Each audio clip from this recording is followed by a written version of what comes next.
मुजफ्फरनगर में दंगे हुए, एक दूसरे को मारा जा रहा था। हमने तय किया कि नहीं, हम सब धर्मगुरु वहां जाएंगे, शांति अमन वहां कायम करेंगे। लोगों को विश्वास नहीं हुआ, आंदोलन हो रहा था, इसलिए सर्वधर्म संसद के धर्मगुरुओं ने इकट्ठा होकर वहां जाकर वहां इसके लिए मजबूर किया और दोनों सरकारें वहां झुकी और फैसला जी का समझौता हुआ और वहां। और इस देश में एक तीसरा रास्ता, इसकी चर्चा प्राय नहीं हो रही है, उस चर्चा को आपने प्रारंभ किया है, उसके लिए मैं आपका धन्यवाद करना चाहता हूँ। सबके अपने अपने निजी ख्यालात होते हैं, उसको बदला नहीं जा सकता है। उनका संस्कार होता है, जिस धर्म में उत्पन्न होते हैं उसका उस पर प्रभाव होता है। मगर जब मनुष्य बड़ा होता है और अपने धर्म के दायरे के बाहर निकलता है, दुनिया को जानने का प्रयास करता है, पढ़ता है, दूसरे धर्मों के विषय में जानता है, तो उसका मस्तिष्क बड़ा हो जाता है, खुल जाता है। कुछ ऐसा ही जैसे अभी मौलाना साहब ने कहा था, निवेशी की बात कही थी, मुझे वो दौर देखने का मौका मिला। उस वक्त इसकी स्थापना हुई 2006 में, और इस बात को ध्यान रखा गया कि ये कहीं भी हो जाए कार्यक्रम, ऐसा नहीं, उसके पीछे सोच रखी गई कि अगर सभी धर्मों के धर्म लोगों को एक साथ एक स्वर में बोलना है तो सबसे पहले त्याग की भावना को उत्पन्न करना पड़ेगा।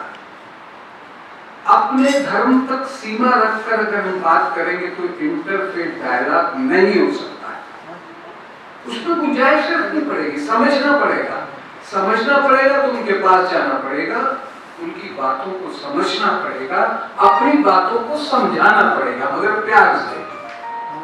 ये एक फर्क है। इसलिए इस्लामिक सेंटर का ये तय हुआ कि इसको इस्लामिक सेंटर में किया जाए। पहली बात ये जाए कि देश में इंटरफेथ की बात कर रहे हैं तो उसका प्रारंभ इस्लामिक सेंटर से हो रहा है, अर्थात मुस्लिम लोगों की एक जगह से हम इसको शुरू कर रहे हैं। तो अपने आप में एक मैसेज गया, किसी भी ऑडिटोरियम में हो सकता था, मगर इसका बहुत महत्वपूर्ण बात थी। मुझे याद है मौलाना वहीउद्दीन खान साहब होते थे, इतने बड़े इंटेलेक्चुअल, देश के नहीं पूरी दुनिया के, जिन्होंने इस्लाम को समझा, लिखा, कई भाषाओं में लिखा, वो उसके सरपरस्त थे, वो उसकी अध्यक्षता कर रहे थे। और मुझे याद है विवेक मुनि जी वहां मेरे साथ थे, श्री रविशंकर वहां थे, और अग्निवेशी ने कहा कि एक दलित महिला इसका उद्घाटन करेगी। सेक्रीफाइस की बात करना चाहता हूं। वो आर्य समाज को लाकर कर सकते थे, वो आर्य समाज के फॉलोअर्स थे, नहीं। फर्स्ट आपकी पहचान, आपका इरादा जानने की जरूरत है, विश्वास जानने की जरूरत है कि आप किसी के विश्वास के साथ चल सकेंगे कि नहीं चल सकेंगे। तो लंबा एक सफर 2006 से प्रारंभ हुआ। कितने यहाँ लड़ाई झगड़े हुए भारत के अंदर, मुजफ्फरनगर में दंगे हुए, एक दूसरे को मारा जा रहा था। हमने तय किया कि नहीं, हम सब धर्मगुरु वहां जाएंगे, शांति अमन वहां कायम करेंगे। लोगों को विश्वास नहीं हुआ था, बड़ा खतरनाक काम था, मगर हम लोग गए। विवेक मुनि जी भी थे उसमें, और लोग थे, अग्निवेशी ने लीड लिया, वहां कोई घुस नहीं सकता था, ऐसा आलम था मुजफ्फरनगर में। एक कॉन्फिडेंस था, सेल्फ कॉन्फिडेंस। सिर्फ मेरे धर्म का, मैं सनातनी हूँ, सनातन धर्म बहुत महान है, ऐसा मानने से तो मैं जा ही नहीं सकता। कैसे जाऊंगा? नहीं जा सकता। फ्लेक्सिबिलिटी रखनी पड़ेगी। अगर हम ईश्वर को एक मानते हैं तो फिर झगड़ा कहाँ रहा है? मेरी मजहब की बात में बाद में कर लूंगा। अगर शांति की बात करना है, जिस उद्देश्य को लेके आया उस उद्देश्य को लेके गए। कलेक्टर ने हमको जाने नहीं दिया, हमने बहुत अनुरोध किया, कलेक्टर ने कहा नहीं, यहाँ राइट्स और बढ़ सकते हैं। हमने कहा नहीं, धर्मगुरु जहां जाएंगे वहां शांति होगी। एक चैलेंज था और चैलेंज हमने स्वीकार किया। और जैसे जैसे हम कस्बों में गए, गलियों में गए, आप देखिए पुष्प वर्षा हुई। किसी ने हमारे साथ इतने सभी बदसलूकी नहीं किए। ये साक्षात हम आपको बता रहे हैं जो हमने वर्तमान में देखा। और जब वापस आए तो उसी कलेक्टर को ये मानना पड़ा कि आपके जाने से सारे संबंध सुधर गए हैं, शांति हुई है। उन्होंने अपने ऑफिस में हमको चाय का प्याला पिलाया। सैक्रिफाइस, एक दूसरे की बात को टॉलरेट करना, अपने आप को समझना, तभी तीसरा रास्ता निकलेगा। फिर तीसरा रास्ता निकलने वाला नहीं। मैं अपनी बात करूंगा, आप अपनी बात करेंगे, रिजिड होंगे, तो इंटरफेथ डायलॉग का मतलब क्या हुआ? इंटरफेथ डायलॉग का मतलब यह है कि हम एक दूसरे की इज्जत और मान करते हुए उन कठिनाइयों का सामना करें जिसके लिए हम तैयार हैं, जिसके लिए हम आए हैं, जिसके लिए हम पढ़ना चाहते हैं। राम रहीम का झगड़ा था, इतना बड़ा झगड़ा था, 4 दिन लग गए, हम वहीं पढ़ गए। चौथे दिन समझौता हुआ और राम रहीम से लिखवाया, जो गुरु गोविंद सिंह जी का लिबास तुमने पहना है, तलवारें एक दूसरे की खिंची हुई थी, यहाँ अमन चाहिए। अमन हुआ। रेल की पटरी पर लाशें पड़ी थी, जब गुर्जर आंदोलन हो रहा था, इसलिए सर्वधर्म संसद के धर्मगुरुओं ने इकट्ठा होकर वहां जाकर वहां इसके लिए मजबूर किया और दोनों सरकारें वहां झुकी और फैसला जी का समझौता हुआ और वहां ये हो गया। इंटरफेथ करना आज तो फैशन लग रहा है, कोई भी इंटरफेथ की बात कर रहा है। मैं बहरीन की बात कर रहा हूँ। बहरीन एक मुस्लिम देश था, मुझे जाने का सौभाग्य मिला। बहुत बड़ी कॉन्फ्रेंस थी, वर्ल्ड कॉन्फ्रेंस। स्वामी जी भी मेरे साथ थे, मैं था, इंजीनियर साहब। वहां ये था कि आप धर्म ग्रंथ नहीं ले जा सकते, इस्लामिक कंट्री है। मगर एक गलत बात है, होगा उनका अपना सिस्टम होगा, मगर उन्होंने हमारा अपमान नहीं किया। हमारे स्वामी जी सत्यार्थ प्रकाश, जो आर्य समाज की पुस्तक है, उसको लेकर गए थे और जब चेक हो रहा था तो किताब सामने निकली, उन्होंने किसी ने विरोध नहीं कहा, किसी ने कुछ नहीं कहा। उन्होंने समझाए, बाहर से आए हैं, धर्म गुरु है, शायद इस बात को नहीं जानते होंगे, उन्होंने इजाजत दी। और आप हैरान होंगे, जब स्वामी जी की तकरीर हुई पहले सेशन में, तो उन्होंने एक जोगिया कलर का इस तरह का शॉल ओढ़ा हुआ था, गर्म रंग का। तो उन्होंने वहां के जो बादशाह थे, जिनकी अध्यक्षता में हो रहा था, उनको उतार के पहनाया और सत्यार्थ प्रकाश उनको भेंट किया। आप जान के हैरान हो जाएंगे कि उसी मुस्लिम कंट्री के, उस देश के चीफ ने उसको ऐसे सर पे लगा के रख लिया और उस शाल को 3 दिन तक ओढ़े रखा। यह है इंटरफेथ। वो कहते कि नहीं, मेरा मजहब तो उसकी इजाजत नहीं देता। अरे नहीं देता, मगर दूसरा प्यार और मोहब्बत से लाया है, उसको तो मुझे स्वीकार करना चाहिए। एक मिसाल है, ये मैं अब जिंदा जीता हूँ, मैं ऐसी बहुत सारी मिसालें आपको दे सकता हूँ 2006 से कि ये फैशन नहीं है। आज जो देश के अंदर और दुनिया के अंदर, मैं आपकी तारीफ करना चाहता हूँ। मैं बीमार था, पहली मीटिंग में आ रहा हूँ ठीक होने के बाद। मैंने आपसे दरखास्त की मौलाना साहब से, मैं जा रहा हूँ, मगर मैंने होमवर्क किया। 14-16 दिन तक मैं घर पे था और मैंने सोचा कि जितनी भी दुनिया की एम्बेसीज दिल्ली के अंदर है, उनसे मैं संपर्क करूंगा। उनके पास इंटरफेथ डायलॉग को करने वाले हमारे जो धर्म गुरु हैं, जो मुकर्रर हैं, जिनकी अहमियत है, जिन्होंने अपना जीवन दिया है, उन लोगों को ले जाके हम फिर वापस तीसरा मार्ग निकालेंगे। यूं तो फिर लड़ाई बढ़ती चली जाएगी, खत्म कहां होगी।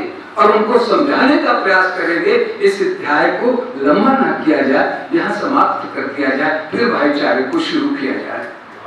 और मैं हैरान हो गया कि मेरे अंदर की बात जो थी, मेरे भाव जो थे 10-12 दिन के, उसको ईरान की सरकार ने, ईरान कल्चर सेंटर ने उसको एक जामा में फैला दिया। अचानक आपका निमंत्रण आया और मैं खुश हो गया कि मैं जो चाहता था उसका प्रारंभ हो गया। तो एक क्रेडिट मैं ईरान की सरकार को देता हूँ, ईरान को आपकी मोहब्बत की दाद देता हूँ कि आप दुनिया में इंसानियत को कायम करने के लिए महज पहला देश है जो आकर भारत से एक नई ज्योति जलाने के लिए आपने हमको तैयार किया है, हमारा साहस बढ़ाया है। हम आपका अभिनंदन करते हैं। और मैं अधिक नहीं कहना चाहता, मैं कहना चाहता हूँ सर्वधर्म संसद जो भारत की है वो कमजोर नहीं है, कभी कभी कमजोर हो जाती है। विवेक मुनि जी बहुत सुंदर बात है, आर्थिक किसी से रुपया नहीं लेते, पैसा नहीं लेते, चंदा नहीं लेते, अपनी गाड़ी खर्च करके, अपनी टिकट खर्च करके कोई कर देता है तो उसकी मेहरबानी। हम जाते हैं पूरे भारत में भ्रमण करते हैं। जमात इस्लामिया हिंद ने मुझे पूरे साउथ भारत में भेज दिया, अकेला हिंदू, और मेरे सारे मुसलमान भाई हजारों की संख्या में बैठते थे, अपनी बात कहते थे। जो बात कहता था आज वो सिद्ध हो गई और मेरा मुसलमान भाई उसको कहता है, तो फिर नफरत कहां से पैदा हो गई?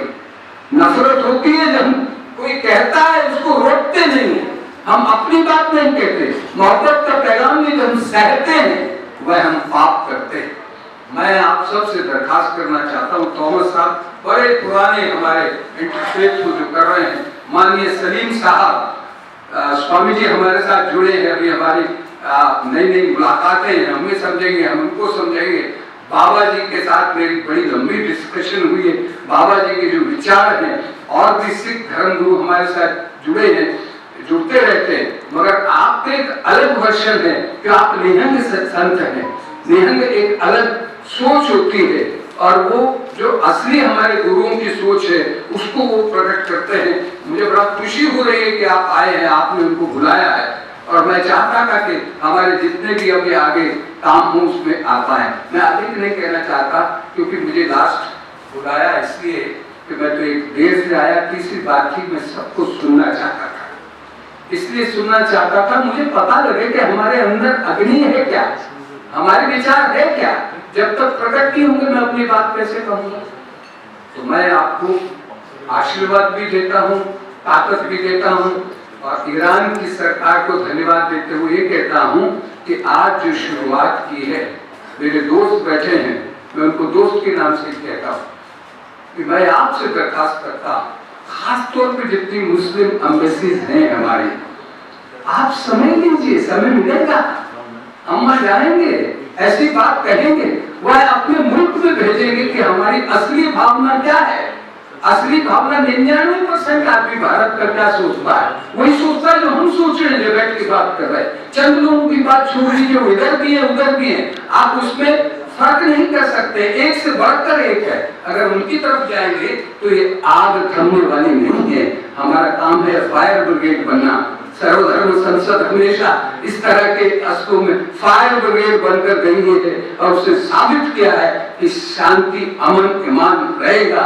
हम गौतम बुद्ध की बात को मानते हैं कि तीसरा मार्ग हमको लेना है, और तीसरा मार्ग है मैं, मेरा मजहब, मेरे लोग क्या सोचते हैं उसको एक तरफ रखना पड़ेगा, उनके बाद दूसरे क्या सोचते हैं उनको एक तरफ रखना पड़ेगा। हमको तो बीच का रास्ता बनाना पड़ेगा कि सभी देशों के साथ मैत्री संबंध हो, धर्म के नाम पर विभाजन न हो, क्योंकि धर्म जोड़ता है, कोई भी धर्म तोड़ता नहीं। कोई दुनिया का ऐसा धर्म नहीं है जो तोड़ता है, इंसानियत की बात नहीं करता।